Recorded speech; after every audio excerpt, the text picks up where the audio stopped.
All right. Hello. Oh, still these controls. So, hello everybody. Thank you for coming to my talk. I'll be giving a session on how to layer your data the right way. Hope everybody's learning some good things, and hopefully we'll have some more learnings here for you. So a little bit about me. Name's Christian Heinzmann. I've been in the data/software space for quite a while. Started my career as a software engineer. I loved the software engineering. It was just something I loved. Till about mid career, I was like, software is really just a tool. It's a tool for me to solve business problems. So I got really interested in business. Tried to start a few things, didn't work out so well. But had an opportunity to run data at a startup, which actually let me look at those business problems, use my software skills, and I just loved data engineering. From there, it kind of combined my love for business, love for data, love for software. Ran data warehousing at Grubhub for a few years, and now I am the head of our data platform at Indigo Agriculture. So I'm not sure if everybody's heard of Indigo. So Indigo, so I'll tell you a little bit about Indigo, kind of what we do. I'd say we're a digital company in the agriculture space. We have a few different offerings and programs going on, but they're all geared towards helping farmers monetize their sustainable business practices. The one that when I go through this session, I talk about some of the layers through our data. I will try to use our carbon program as the samples. So we did recently have some exciting news on our carbon program. You can go look it up on the web. Quite a few exciting things going on. So yeah, we're the first ever scalable ag carbon program. And for those who don't know, from agriculture is growing plants. We deal with a lot of farmers who are growing corn and wheat, and among other things. There are ways using agriculture to actually pull carbon out of the air and put it into the ground. And it's really exciting to be part of a company that's doing that. And it's also very exciting because agriculture has a very wide set of data. So the data sets we get to work with are really interesting. So encourage everybody go check that out.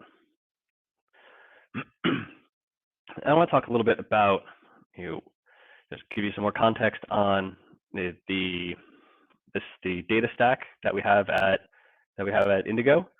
Our main data stack is Snowflake. So Snowflake is our data warehouse, our data lake. Yes, the lake house is probably the most sufficient way to call it. So I'm not thrilled about that term, lake house. But I guess it does give a good it's a good description for what we actually have. So that's where we store all of our data. We have a couple pieces to our ELT pipeline. So these would be things like Rivery, and we also have a self-service tool set that we grew in-house. This is around modeling our data, and some of this, as I talk through the layers of our data, the self-service, our tools that we've built for the self-service are actually embedded in some of these layers. And then Looker is our BI tool. And then the last piece that I consider part of our data stack is how we do our layered data modeling. So the rest of the talk should talk more. The rest of the talk will talk more about what our layers look like, how we layer our data, what goes into our layers. Really, what I want people to get out of this is when you put down layers that are correct for your business, it'll be more scalable, get faster insights. You'll be able to have hooks into your data that various different stakeholders will be concerned about. So from like data scientists to business analysts to people just looking through, just exploring. It gets you to build things once, and you can add some reliability and security on it. Quick detour into software engineering. Just my background in software, and being so much the craft of software, I still follow the software engineering world quite closely, and in software engineering deals with similar problems as we do inside of data and analytics engineering, but the way that they scale it, I find, is a little different than we've been doing inside data engineering and analytics. And when I drill into it, I really think what's at the core of it. I believe the core of it is software engineering got really good at pulling out abstractions and having interfaces into the data there. And this lets the teams scale, lets them deal with when requirements change, how to quickly adapt to them. It lets them have good hooks for security, lets them build really quickly. They can come up with all these tools, build a prototype, build an MVP really quickly. And my thesis, my belief here, what I want to hopefully get some people to agree on is we can use, in our data modeling, we can use layers, and this will help. But this will yield some of the similar benefits. So into data layers itself. So these are the data layers that we use at Indigo. Say they're still evolving, and these are appropriate for Indigo. I would encourage everybody to look at, be thoughtful of your own data and what are your data use cases. Are they going to fit into here? Hopefully there's some ideas here that you can take something back with. Also just some learning on how we've done it. I've seen other terms for these different layers. Actually, internally, we don't quite use the same terms, but these are pretty much the concepts of them. How these are put together practically, because we're using Snowflake, we've gotten really good mileage out of using views. So a lot of these are built up with views, and schema namespaces. This lets us control role-based control. Certain roles can only see certain layers because they're based off schemas. So this is really what we've built these up with. Other data tools, you can do similar things, but inside Snowflake, this is what we've used. So I will go through all these layers and talk through what kinds of data is in each layer. Give some examples, for some idea of how we would use it inside of some of our current programs. So our first layer is our loading layer. So this is purely one-to-one from source. This is all pretty much API and programming driven. So if we could pull in sensor data, or people are entering data in the field, we get data back from a lab, this would just come however we get it. This is what we have in our loading layer. Our ELT pipeline, something like Rivery would land here as a raw loading layer. Because we have it very machine driven, and everything's programmatically managed, this getting data here ends up being very reliable. That's a huge benefit. And then we really reduce the scope onto what kinds of programs and what kind of users can query this directly. Really, outside of our data infrastructure team is going to be querying this directly as a human. We will really let other tools and other sorts of programs pull data out of here, because we will want to add some more business logic there. I'll touch on that a little bit more when I talk through our API layer.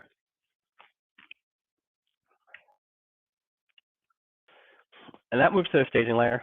Our staging layer is really, this is the interface for a lot of people in the company. This is how they will first interact with our data. So there's minimal modeling that's done here. If there's any obvious outliers, we'll remove them. We'll look at data types, enforce those. If there's any logic that we can do to remove duplicates or anything of that nature, we'll do that. But the key here is this should really be mostly raw, but some of the low-hanging fruit to make it make the data a little bit more quality will be done, because we can do that with tooling that can still be machine managed. So really, the people who are going to be using this the most are mostly our more technical users. So our data scientists, our analytics engineers, our software engineers as well. If they have data that's coming from a service that they've built, the data will end up here. They can start doing their own analysis on their own data as well. This is our key layer for building. I guess hopefully talk through Marts and the vaults, and the next one. So this was JSON flattening. If we pull in something as a variant, we can do some modeling and flattening some JSON here. So it's really easy to use with SQL. And again, this is a little lightly modeled, because we control so much by software that this is still fairly reliable. And that gets us to the first layer where we're really starting to do heavy data modeling. So we call this the vault. This is where we're using Vault 2.0 methodology. This is, if people haven't heard of it, I encourage people to check it out. I haven't really used it much before Indigo. It does work for us pretty well. So we're making good use out of it. But this is really this is the traditional data modeling. These are, if we're going to build anything to a star schema or a snowflake schema, we would be analogous here. So this is really the heavy modeling. This is really where we make sure things are named right. We make sure that if we understand the business logic, make sure that our relationships are right. If there's any grain of a table we need to change or adjust, we would do that here. So this is our analytics engineering team is the one who's really in charge of this, making sure it works well, which in turn lets them build out Marts. So Marts are a key product that comes out of our analytics engineering team. These are built on top of our model layer, because we really do denormalize a lot of these.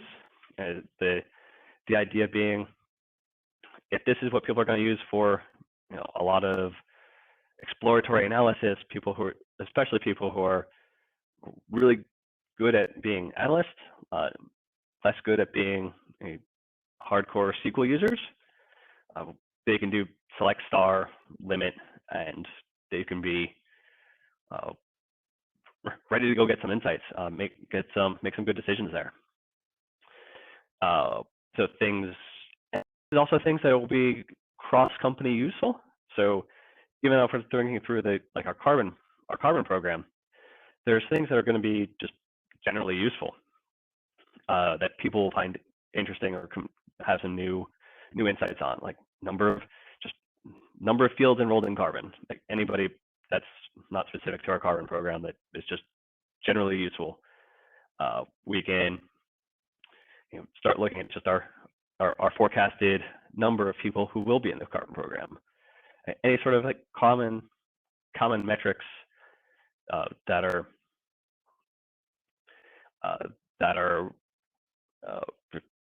common will be put here. So the reason these take a little while to build. So this is really why we want to make sure that we build the right number of marts, and that we are picking the right marts to build. But when we build back the right ones, it scales the analysis. We can get more and more interesting questions. We can scale the kinds of people that are going to use it, and really get a good adoption there. That said, I've never been at a data team that could keep up building something like marts with inside of it any company that has even a small amount of curiosity for data. There's just more things you can do, more questions to answer than there are people inside of the data team. So what we've built out is our self-service marts. So these use the same exact tooling as our analytics engineering team uses to build marts, but we let the company build whatever is needed inside of their organization, inside their business unit. So this is useful if there's some more things that are a little bit far, they're not like complete exploratory, but people are, they have some interesting use cases. Say maybe we're not doing this. This is an example. If we said we got some drones that we're able to get some of that data, but they're not. We can start looking at our fields using like drones and other sensors, and it seems to be useful for carbon, but we're not sure if it's going to be useful anywhere else. This will let the people who are working in carbon day in, day out, the people who are driving that program, be able to get all that analytics out, be able to use that data without the analytics engineering team, the central data team, being in the way. The central data team, the analytics engineering team, helps guide the rest of the company. So we do publish out the lines for how to build marts. We don't let people build directly on our vault, just because we don't want to slow down our mart development, but we do publish out the mart, or the vault 2.0 methodology, because we're going to encourage people to use it. We won't require it, but show them the benefits. And the reason we do that is because we don't want to slow them down, but then also there are going to be times when this is going to be something that's going to become useful. I say we had our drones, and they're become very useful, and we want to start using them for more than just our carbon program. We want to start calculating yield percentages or something like that, or we just in general find them useful because it gives us a good idea on how well weather's doing overall. So now if we want to promote that to a mart, if it's built using our guidelines, that becomes much easier. So that's just why we publish the guidelines. We help people with the best practices, but we don't actually enforce any real methodology here.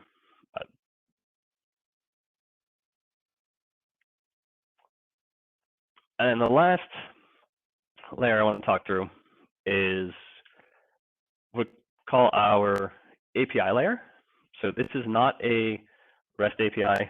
This is still a view inside of Snowflake. We're having some talks on whether this should have a little bit more sophistication rather than just being a view. But in essence, for the purpose of this talk, it can just be a view. And the real purpose of an API is this is where we're not going to query, people aren't doing analytics queries necessarily. These are going to be people pulling out data of our data warehouse out of Snowflake that's going to get used by another program. And that could be, it could be an integration with a lab. It can be to our web applications to start showing farmers information on the carbon program. It could just be any sort of machine-to-machine interaction. And because we limit it this way, is because we want reliability. We can start having some programmatic SLAs on there. We really want it to be, reliable and repeatable. That's where I talk through like the loading layer, because it's machine to machine to machine, and this is software that is managing the whole pipeline through the API. We will allow APIs to talk directly to our loading layer, mostly because everybody programming the API or to the API has a pretty good sense on the whole data flow.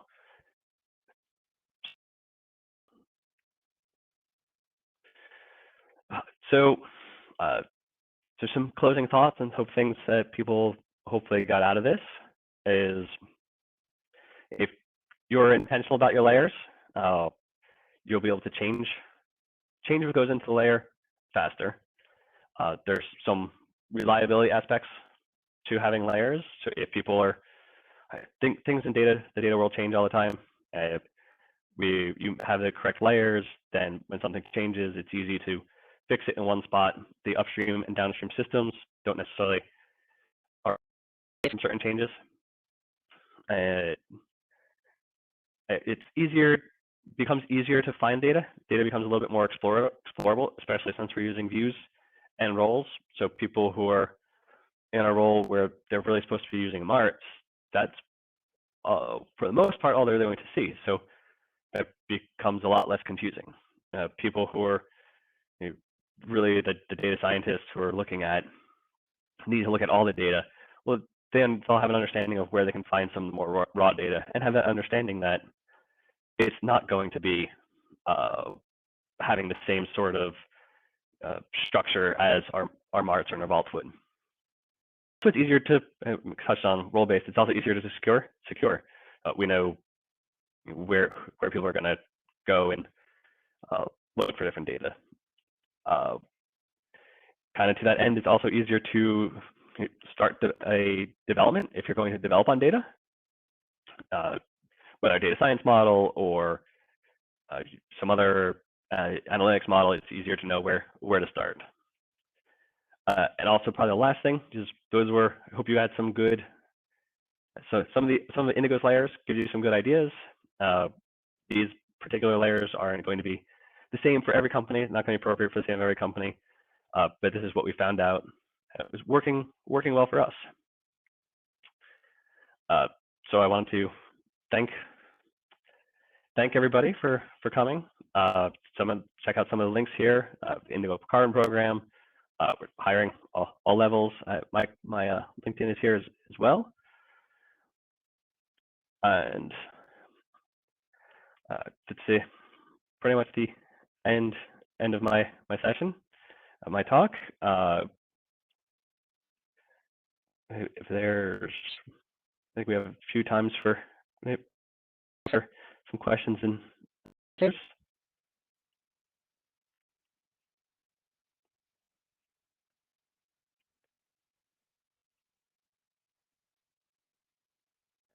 Looking at the screen here. This is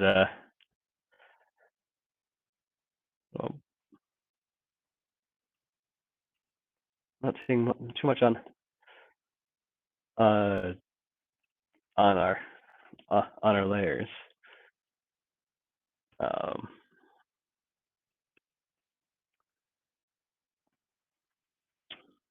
So, yep, yeah, probably LinkedIn's the best place to reach out to me if anybody has questions after this. Uh, Otherwise, I will. I'm happy to hang on for another 4 minutes, or we're welcome to leave.